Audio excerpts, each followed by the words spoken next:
pagi semua. Gimana kabarnya nih pagi hari ini yang cerah nih?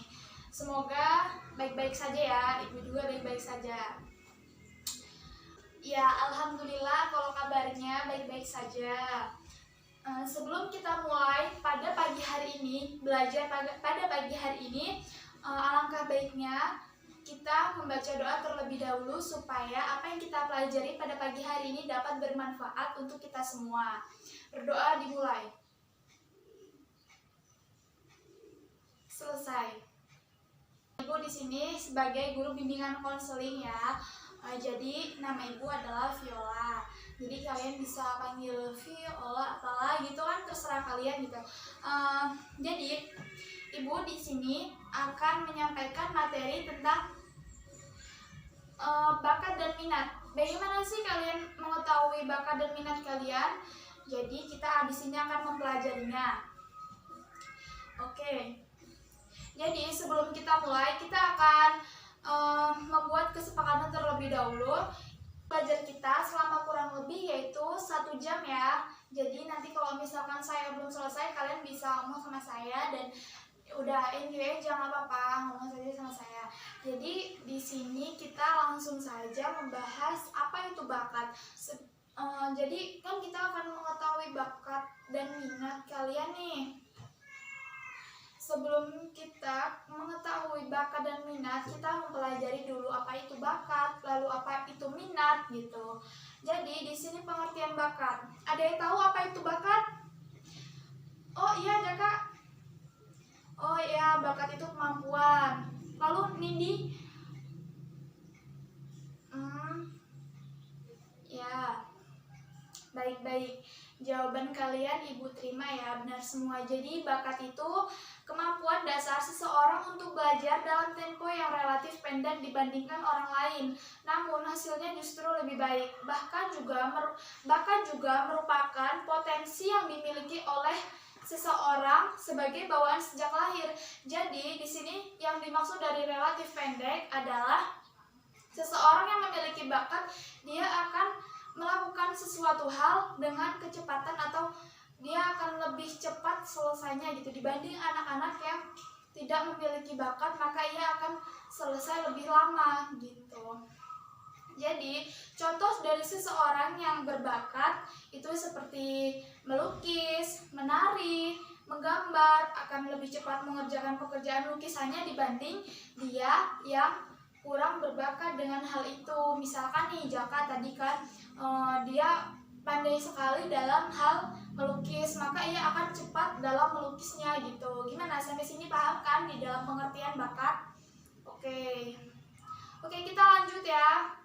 Jadi di sini ada jenis-jenis bakat, yaitu antara lain bakat umum. Ada bakat umum dan bakat khusus. Bakat umum itu merupakan kemampuan yang berupa potensi dasar yang bersifat umum. Artinya setiap orang itu dapat memilikinya. Misalkan kayak menulis, Jaka bisa, Nindi bisa, gitu kan. Jadi umum itu dimaksud umum di sini banyak yang bisa memiliki bakat-bakat itu. Oke, selanjutnya itu ada bakat khusus. Bakat khusus itu merupakan kemampuan yang berupa potensi khusus. Artinya semua orang dapat memilikinya. Misalnya nih, tidak semua orang yang memilikinya, berarti kan seperti pemimpin, seperti penceramah, arsitek dan lain-lain, seperti hal-hal yang tidak semua orang dapat melakukannya gitu. Oke, kalian di sini jangan tegang-tegang ya. Oke, biasa aja. Jadi kita bisa enjoy. Oke, di sini saya punya tes ini nih, kefokusan kalian. Oke, kalau gini nih, kata kuncinya kalau misalkan saya menyebutkan bos berkata, nanti bos berkata pegang tangan, nanti kalian pegang. Ketika saya tidak menyebutkan bos berkata, kalian tidak usah pegang gitu. Gimana, paham kan? Oke, baiklah. Kita mulai ya tesnya ya. 1, 2, 3. Bos berkata pegang kepala. Bos berkata pegang telinga. Tuh kan salah, makanya fokus. Jadi kalau kalian fokus, kalian akan bisa Oke, sekali lagi ya. Bos berkata pegang tangan. Nah, udah mulai benar nih. Terus pegang mulut. Jadi tidak boleh pegang. Kalau ketika saya tidak mengatakan bos berkata, maka kalian tidak usah memegang mulut gitu. Oke, sampai sini kalian sudah mulai fokus ya.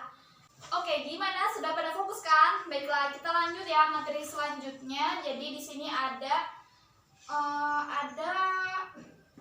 bakat yang tidak dikembangkan. Ada kan di sini? Misalkan kalian ingin sekali bermain bola dan kalian bisa bermain bola tetapi tidak kalian kembangkan. Nah, ini namanya bisa disebut bakat terpendam. Ya kan kalian pasti sudah tidak asing lah dari kata-kata seperti itu. Bakat terpendam, orang yang memiliki bakat tapi terpendam gitu kan. Yaitu seperti seseorang memiliki bakat namun tidak dikembangkan, yaitu tadi bakat yang sudah ada pada dirinya sejak lahir namun tidak dikembangkan. Misalnya seorang memiliki bakat menjadi seperti pelari tetapi tidak dikembangkan, jadi dia kemampuan berlarinya hanya seperti itu saja, tidak ada gaya lain gitu kan. Ya kan Jaka kalau misalkan ingin sekali jadi pemain bola gitu kan atau pelari, cobalah untuk dikembangkan, jangan diam saja gitu kan. Kalau sudah tahu misalkan kemampuannya di sini nih, senang sekali dengan kegiatan hal-hal ini, maka lakukanlah gitu. Oke, lanjut ya. Di sini ada ciri-ciri bakat. Bakat itu ciri-cirinya ada 4 nih. Pertama, bakat merupakan kondisi atau kualitas yang dimiliki seseorang yang memungkinkan seseorang tersebut akan berkembang pada masa mendatang. Jadi, bakat itu yang dimiliki seseorang. Jadi, nah suatu saat akan berkembang gitu kan. Nah, yang kedua itu bakat merupakan potensi bawaan yang masih membutuhkan latihan agar dapat berwujud secara nyata. Jadi, seseorang memiliki bakat maka harus selalu dikembangkan, dilatih, maka akan terwujud nyata gitu. Jadi, yang ketiga yaitu bakat dapat muncul dan perlu digali, ditemukan, dilatih, dan dikembangkan. Ini mirip-mirip dengan yang nomor 2 tadi.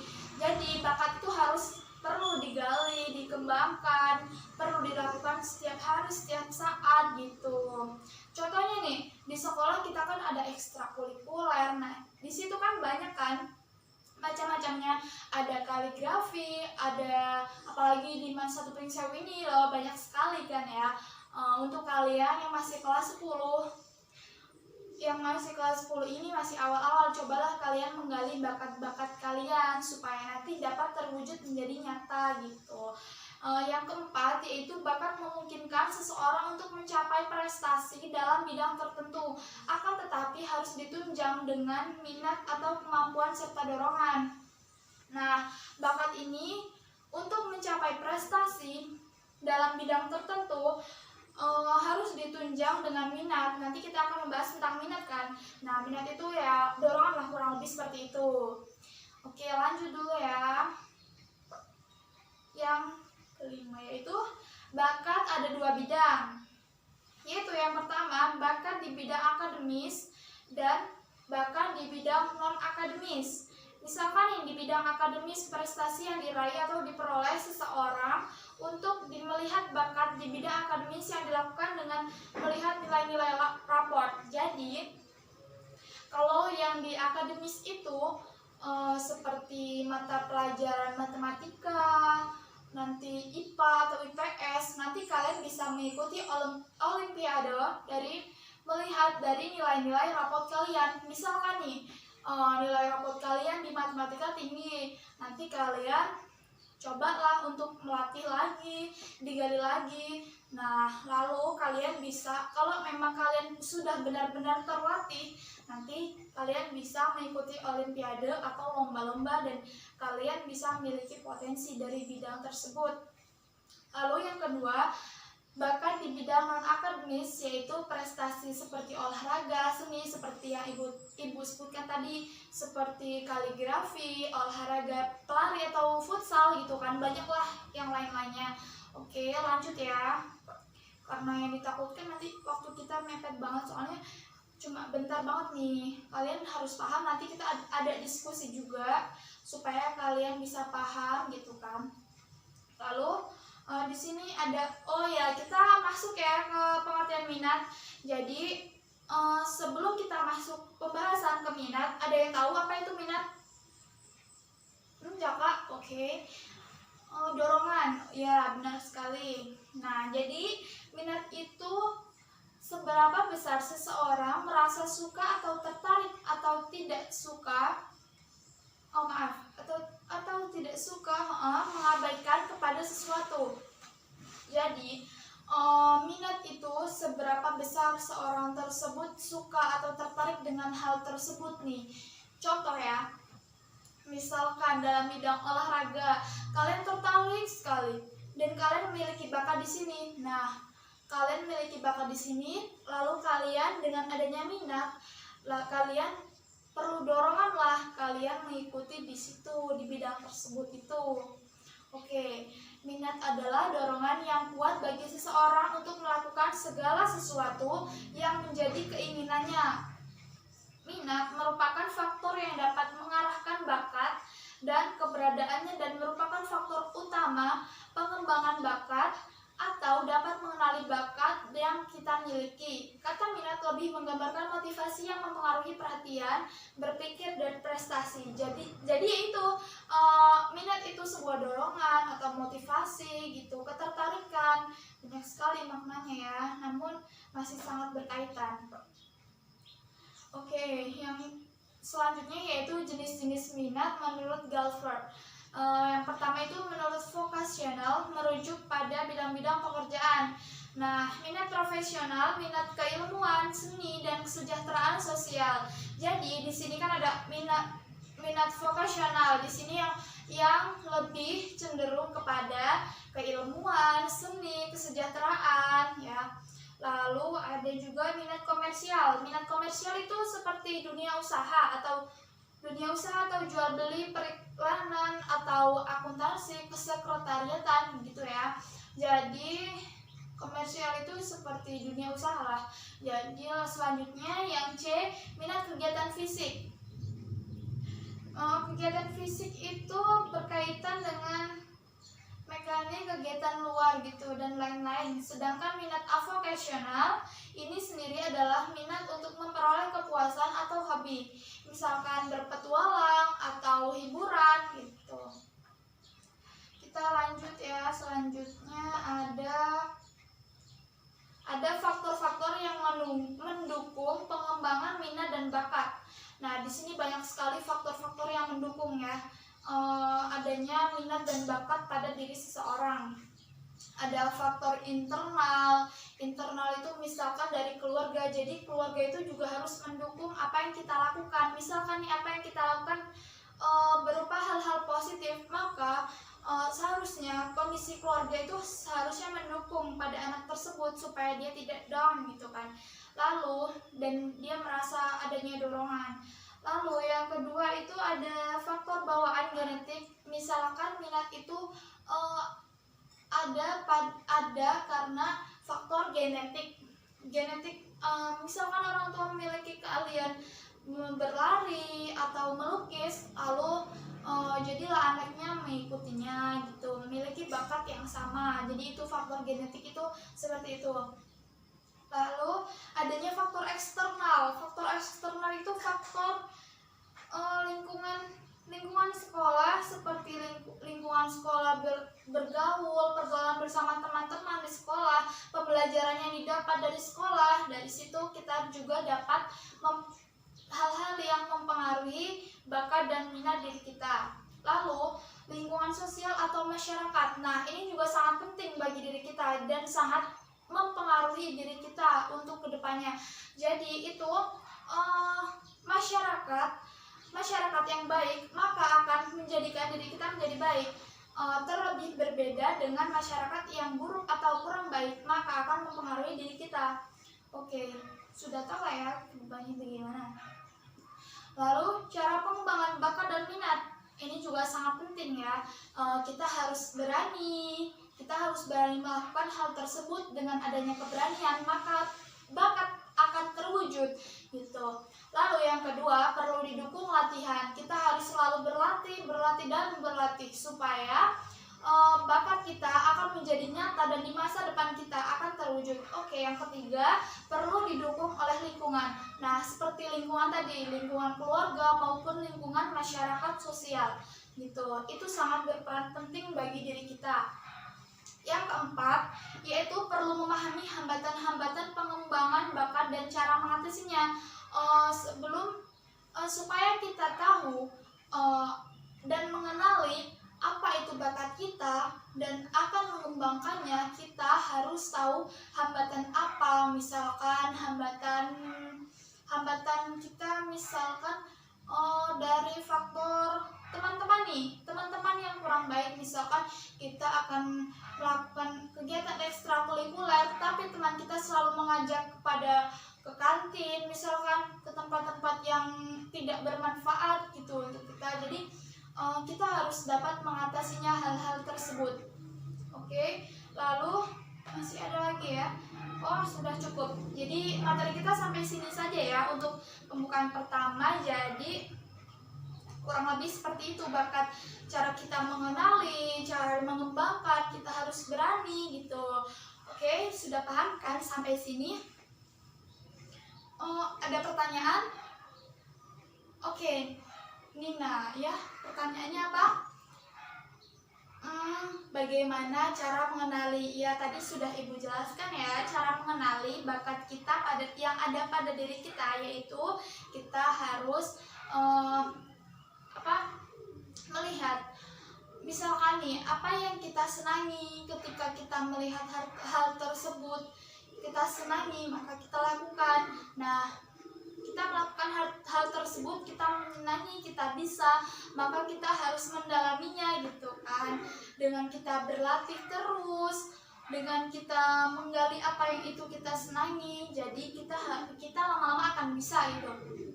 Dengan adanya dorongan minat, lama-lama kita akan bisa dengan hal itu. Oke, baiklah. Ada pertanyaan lagi? Oke, cukup cuma satu ya. Baik, berarti kurang lebih semuanya sudah paham. Di sini kan siswanya ada 20 ya. Jadi kita akan membuat diskusi supaya kita lebih paham gitu kan. Ada 20, jadi kita membagi 4 kelompok ya. Masing-masing kelompok ada 4 orang. Oke, baik, nanti Ibu bagi. Jadi kelompok 1 itu terdiri dari Jaka, Nina, Nanda, Rena, dan Rika. Oke, dan selanjutnya boleh mendiskusikan juga. Baiklah, sudah Ibu bagi kelompok. Sekarang Ibu beri 5 menit waktunya untuk mendiskusikan, menyimpulkan apa yang Ibu bahas tadi. Kalian bisa menjelaskan atau mendeskripsikan supaya teman-teman kalian bisa lebih paham dan bisa menanggapi ketika mereka tidak setuju dengan pendapat kalian gitu, dengan apa yang kalian deskripsikan. Baiklah, dimulai dari kelompok 1 ya. Oh ya, baik. Gimana, ada yang menanggapi? Sudah baik ya jawabannya. Berarti kalian sudah paham dengan apa yang Ibu jelaskan, bagaimana cara mengetahui bakat yang dimiliki oleh kita semua, oleh diri kita gitu. Oke.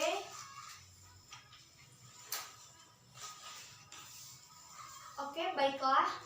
Waktu kita sudah hampir habis ya. Jadi materi kita cukup sampai sini saja. Jadi apa itu bakat, apa itu minat, kalian sudah mengerti. Baiklah, semoga pertemuan kali ini bermanfaat bagi kita semua, untuk kita semua, supaya kita dapat mengamalkannya pada kehidupan sehari-hari ya, dan dapat bermanfaat bagi kehidupan kita. Baiklah, mohon maaf jika ada kesalahan kata. Kurang lebihnya saya mohon maaf, dan kepada Allah saya mohon ampun. Wassalamualaikum warahmatullahi wabarakatuh.